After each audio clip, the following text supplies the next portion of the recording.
ধর্মীয় গুরু অনিরুদ্ধাচার্য বিগ বস 18-এ আলোড়ন সৃষ্টি করবেন। সালমান খানের শোয়ের জন্য অ্যাপ্রোচ করা হয়েছে ধর্মীয় গুরু অনিরুদ্ধাচার্যকে। নমস্কার, আমি দীপশিখা চলে এসেছি আপনাদের প্রিয় বিনোদনের খবর নিয়ে। অনিরুদ্ধাচার্য বিগ বস 18-এর জন্য যোগাযোগ করেছেন। সালমান খানের বিতর্কিত শো বিগ বস 18-এর জন্য ধর্মীয় গুরু অনিরুদ্ধাচার্যজিকে যোগাযোগ করা হয়েছে। সালমান খানের বিখ্যাত এবং বিতর্কিত রিয়েলিটি শো বিগ বস 18 শীঘ্রই টিভিতে হিট হতে চলেছে। এই শোয়ের জন্য নির্মাতারা ক্রমাগত সেলিব্রিটিদের কাছে আসছেন। এই শোয়ের জন্য সামিরা রেড্ডির পাশাপাশি ঈশা কোপিকারেরও পাশাপাশি শোয়ের ইব্রাহিম এবং অর্জুন বিজলানির মতো তারকাদেরও যোগাযোগ করা হয়েছে।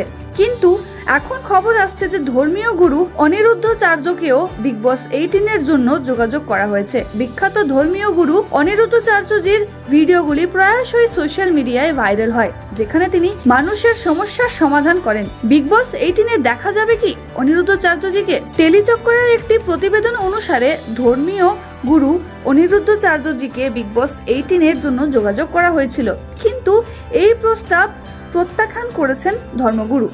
এমন পরিস্থিতিতে ধর্মীয় গুরুদের আর শোতে দেখা যাবে না। অনিরুদ্ধাচার্যজি বৃন্দাবনের ভাগবত গল্পের জন্য বিখ্যাত। তার ভাগবত শোনার জন্য দেশের প্রতিটি কোণ থেকে ভক্তরা আসেন। অনিরুদ্ধাচার্যজি পারিবারিক জীবন যাপন করে শ্রীকৃষ্ণ ও রাধারানীর সেবা করেছেন।